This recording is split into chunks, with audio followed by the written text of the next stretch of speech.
안녕하세요. 꿈나치마입니다.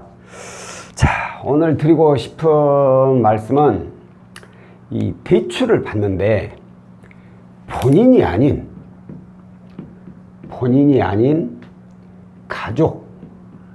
가족이나 지인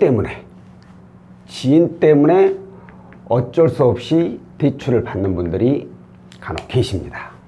그래서 오늘은 제가 이 내용을 가지고 좀 얘기를 해볼까 합니다. 제가 상담을 하다 보면 자격 조건을 이렇게 여쭤보면 얘기를 하기는 하는데 뭔가 좀 버벅거리고 내가 듣기에 뭔가 좀 느낌이 좀 이상한 분들이 계세요. 그래가지고 혹시 본인 맞나요? 라고 이렇게 여쭤보면 실은 내가 아니라 내 자녀이거나 혹은 나의 부모님이거나 아니면 내 아는 지인이거나 이분들이 돈이 필요한데 이분들이 대출을 어떻게 받아야 되는지 상담을 잘 할 줄 모르고 그리고 또 상담할 일 때문에 시간이 없어서 내가 대신 먼저 알아보고 그리고 가능성이 있다고 한다면 그때 전화를 드리려고 말씀드리려고 한 거다. 이렇게 얘기를 많이 하세요.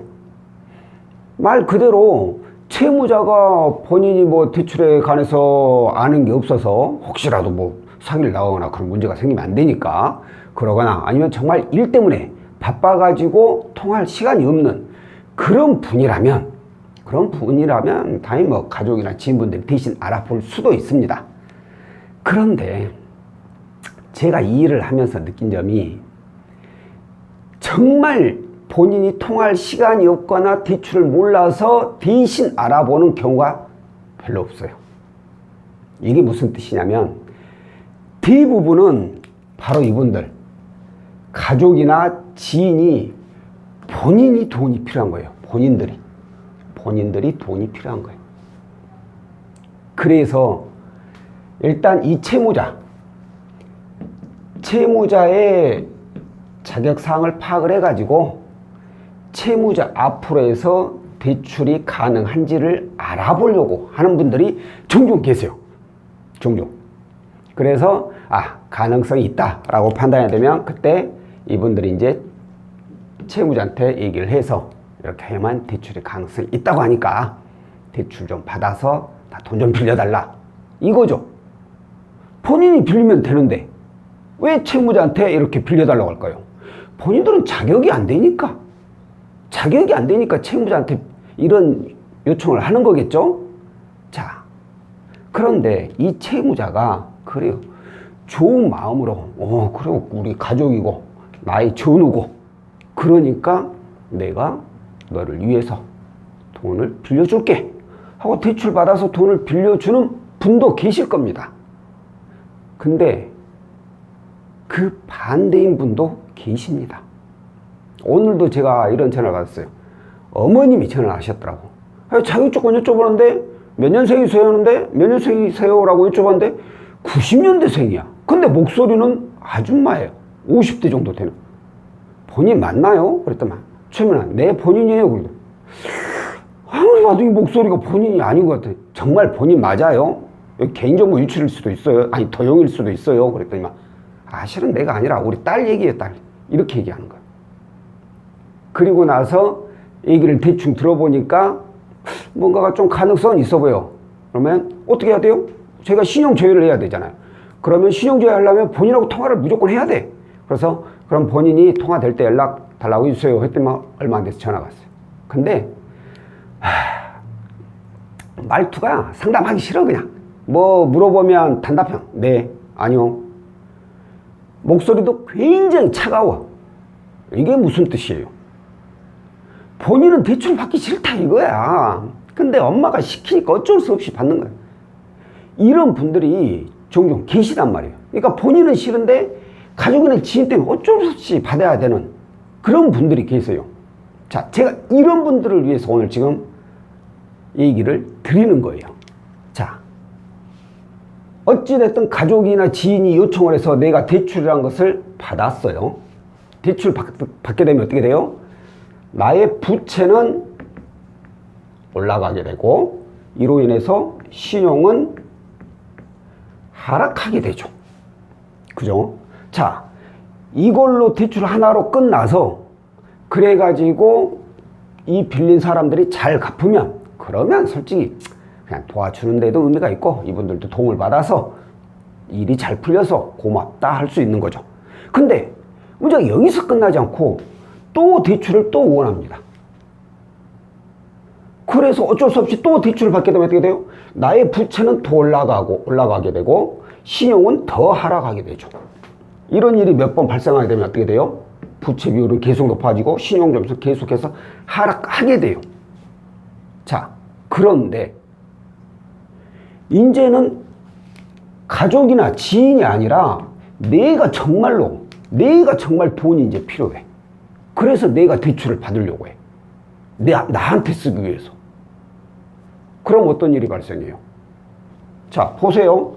부채 비율이 높아지고 신용 점수가 하락하고, 그러면 내가 이제 이 대출을 정말 내가 필요한 자금을 구할 때 어떻게 돼요?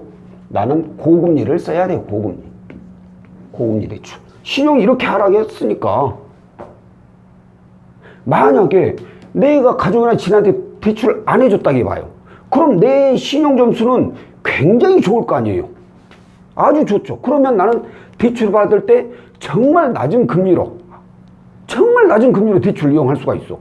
이자에 대한 부담 없이 대출을 이용할 수가 있는데, 이로 인해서 나는 정말 이자 높은 걸 써야 돼. 이 가족이나 지인들 때문에. 그럼 이 사람들한테, 내가 돈이 필요해서 대출 받는데 당신들 때문에 나한테 적용된 이자가 높아졌다. 그러니까 이 높아진 이자 당신네들이 대신 내라. 이렇게 할 수 있나요? 아니, 이렇게 해가지고 내줄 수도 있겠죠. 근데 과연 이렇게 대출을 계속 받아서 빌려간 사람들이 왜 빌려갔겠어요? 돈이 없으니까 빌려간 거 아니에요. 근데 그 이자까지 내주려고 하겠습니까?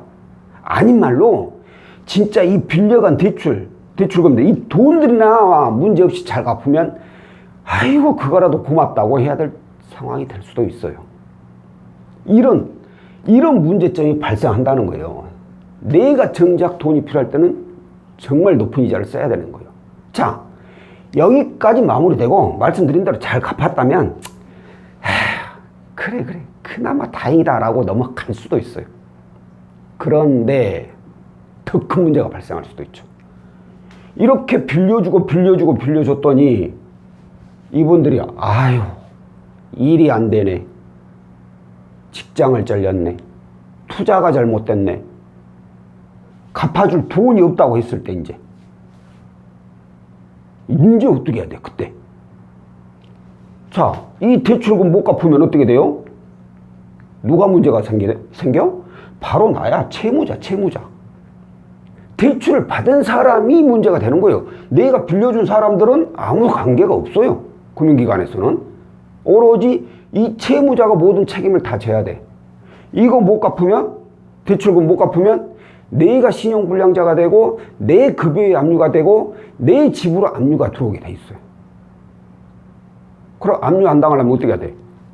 이 빚을 내 돈으로 다 갚아야 돼. 이제는 10원 하나 난 써보지도 못하고 구경도 못했는데 내가 갚아야 되는 이런 상황이 벌어진다 이거예요. 미치고 환장할 노릇이죠. 제가 오늘 드리고 싶은 말씀이 바로 이겁니다. 아무리 가족이나 지인이라고 하더라도 이 금전적인 거래는 저는 절대 추천을 드리고 싶지 않아요. 진짜 돈을 빌려줘서 이분들이 잘 될 수도 있어요. 그래서 빌려준 나도 기분이 좋고 도움 받은 이분들도 정말 저에게 고마움을 느낀다면 그럴 수 있죠. 근데 문제가 이렇게 대출을 못 갚고 사고가 터지게 되면 어떻게 돼요? 나는 이 돈도 잃게 되지만 이 사람들도 이제 잃게 돼요. 나를 이렇게 고생시킨 사람인데 내가 다음에 만났을 때 반갑다 이렇게 악수할 수 있을 것 같아요? 못 만나죠. 욕만 하게 되죠. 그렇기 때문에 이 금전적인 거래는 저는 애초에 그냥 안 하시는 것을 추천드립니다. 그러니까 당장은 나는 미안하고 이분들은 가족이나 지인분들은 서운해 할 수 있지만 그나마 인간관계는 계속해서 유지를 할 수가 있는 거죠. 그러니까 혹시라도 이런 내용의 대출이라면 잘 한번 생각을 해 보시고 판단을 하시길 바라겠습니다. 자, 오늘 내용은 여기까지고요. 다음번에 또 다른 내용으로 찾아뵙도록 하겠습니다. 고맙습니다.